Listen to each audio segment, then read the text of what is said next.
late 94 because I got my first job December 95. That's right. It's a long time. It's a long time,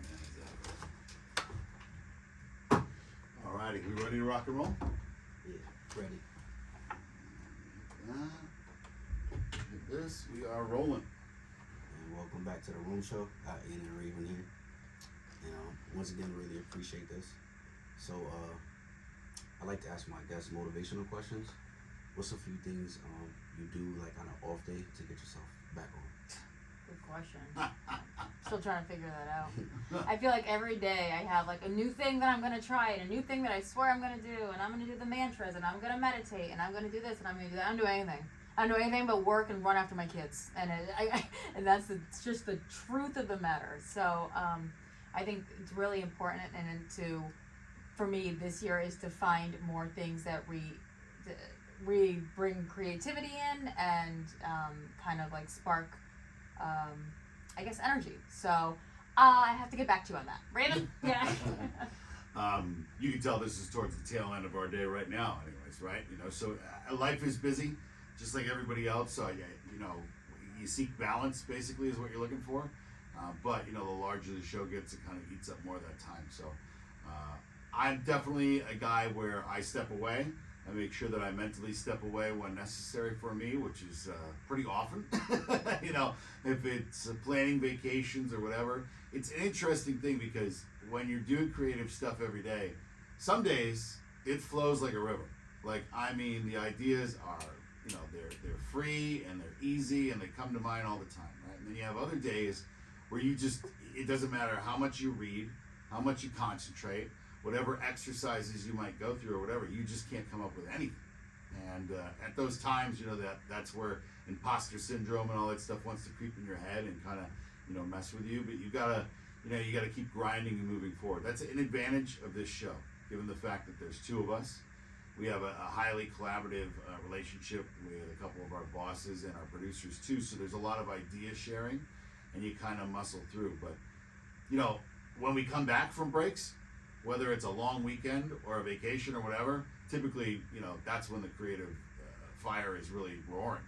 You know, you get that break and you feel better and re-energized. I said I'm going to start walking again. I haven't done it yet, but I said it. I said it out loud. Yeah, I said that like 2-3 weeks ago too. You guys get up at like 3 a.m., right? Yeah.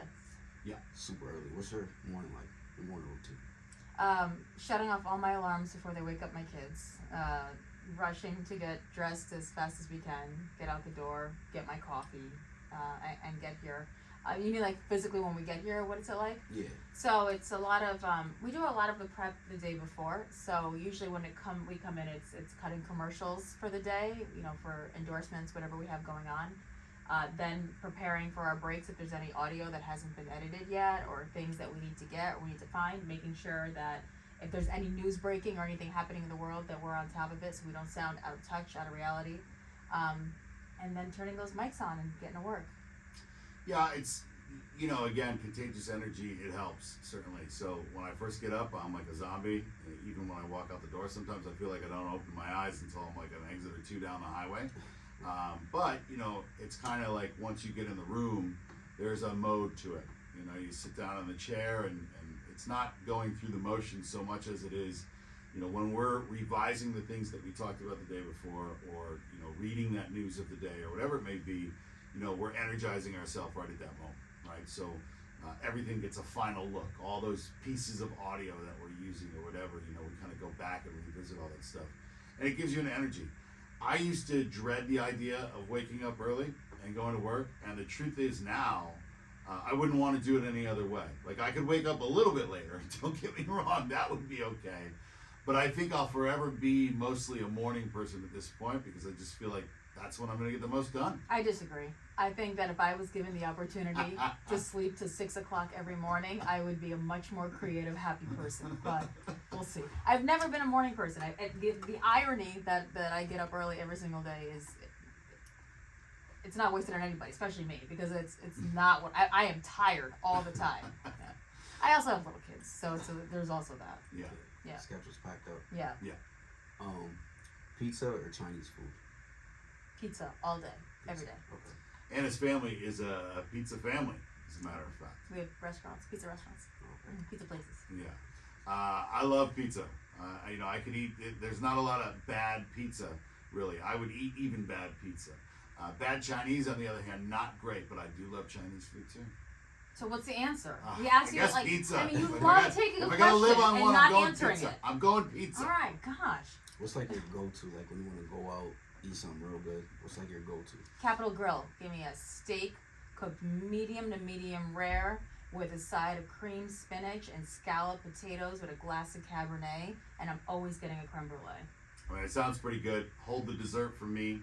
Steak is great, with some sort of green veggie on the side, grilled or prepared in some sort of unique Are way. you copying me? No. Are you copying my You dream just dinner? answered first. That's Oh, all.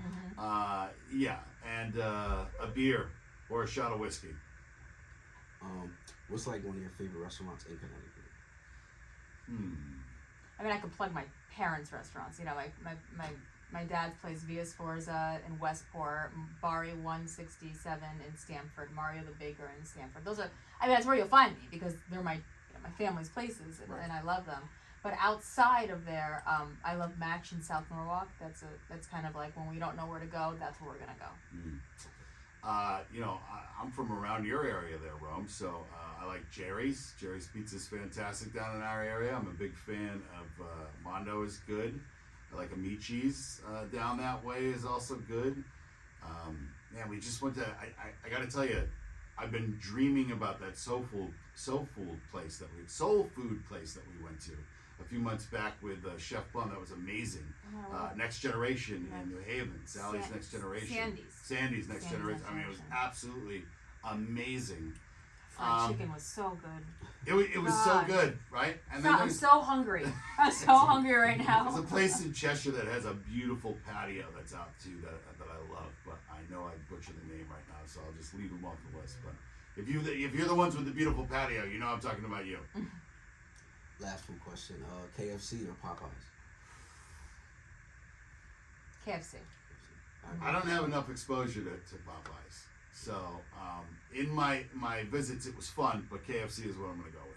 Biscuits. You just can't beat those biscuits. I mean, I'm not. I'll eat both of them. Like, I'll eat both of them all day long. But I mean, KFC's like the OG, I guess, in my neighborhood. So Right. they just opened a Popeyes though last year, and that fried chicken is underrated and very good. It's crunchy. Yeah. The spicy, crunchy one. Yeah. Since you guys are like radio legends, what's one of your favorite times of your career? Now, No, okay. you know, I mean that. Like, there's been a lot of like ups and downs and like throughout the years and all that, but I finally feel so comfortable behind a mic, and I feel like there's so many opportunities and things to do, and it's an exciting time right now. I've had a lot of fun. I would say that now is probably the best too, because it's not just about fun for me anymore. Like, before at other parts of my career, it was about different things, right? And, it's about being with a creative team. It's about, having an eye on the future, having challenges in front of you, and having to have a skill level to do what we're doing too. There's a pride that comes with that. This job is not a job that is just going to be done. You have to show up every day and do the job. And if you're going to do it well and continue expanding, it's going to take your focus and again a bit of a talent, and you have to be really working on it. We always joke you're only as good as your last ratings. Mm-hmm. So, it keeps you hungry, and it keeps you motivated, and it keeps you going. Right. What's some advice you could give to somebody who wants to become like you guys? It's a big, nice studio too. Yeah, I've had small ones before. Yeah, this is a nice studio. You have to be fully committed. Nothing happens instantly. So if you're somebody that is engaging and has a certain amount of talent or charisma or whatever, you may find yourself jumping from things to things that you find yourself you can be good at maybe quicker than other people, right? But then you get bored with those things, right? Because all your dreams don't come true overnight or whatever. you have to continue to be interested, to rededicate yourself, to get better at what it is that you do. Oftentimes, you know, it's the moment that you think that you're done with something that the biggest parts and the biggest opportunities are going to arise. So whatever it is that you're doing, whether it's this or something else, you just have to be dedicated every single day. It doesn't mean that you can't give yourself a break, because that's important, you know, to give yourself a break too, but you know, you have to stay focused and stay on task. I got a couple things. Sam Tillery he passed away, but he is a legend in this building, in radio. And I remember when I was starting out, the best advice he gave me was go shake as many hands as possible. Because you never know, like, who's going to like you and who's going to be able to remember you. And the more people you meet and the more people you know and the more people are like, oh yeah, no, I know her, you know, I know him, then it'll just catapult you going forward, which is still why to this day I do so many events. If I can fit it into my schedule, I'm going to show up and I'm going to do it, because you want people to feel connected to you and they want you to feel like you really know them, especially in this industry where you want people to believe that you're their friend and that they can come to you. And you got to figure out a way to be better than everybody else. You got to figure out what you're doing that's better than everybody else, and why can't somebody else duplicate it? Good advice. How do you protect your energy from bad energy? Some days we have bad energy. Yeah, no, it's true. Some days it's just, I mean, you're human. There's some days that you're just not feeling it. You gotta fake it, and you gotta fake it good. Yeah, you gotta fake it good. When you work in close proximity or in a duo per se like ours, you gotta give each other room.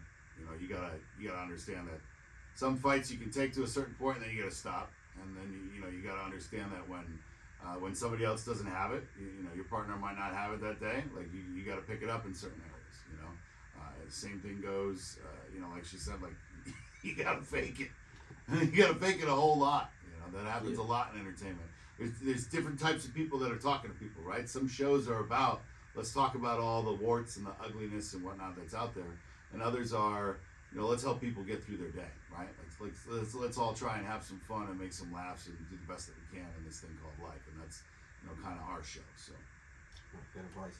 Before we wrap it up, what can the fans and your people can expect to see from you guys? Oh, I'm sorry, say that again? What can the fans and your people expect to see? Like, what do you guys got new coming out?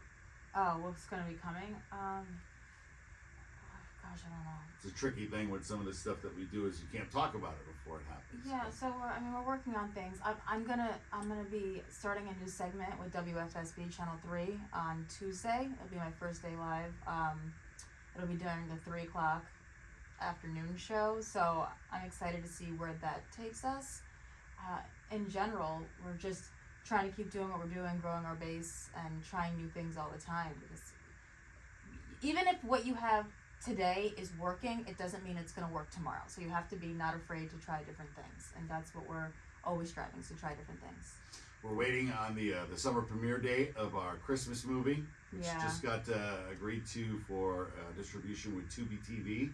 So if you've got the Tubi app, great. If you don't get it, because that'll be happening sometime this summer. It looks We made like a movie. We made a Christmas movie, Yeah. and we saw it last year. We worked with an independent film company out of Long Island, and they just got picked up by Tubi, and I guess she's going to France to sell it internationally in a few weeks. So Yeah. we'll see. We'll see what happens with that. That can certainly be interesting. That's big.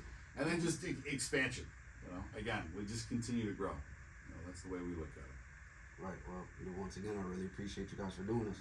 Oh, thanks for coming in. It was nice to meet you. Yeah, thanks, Ron. Thank you. Appreciate it.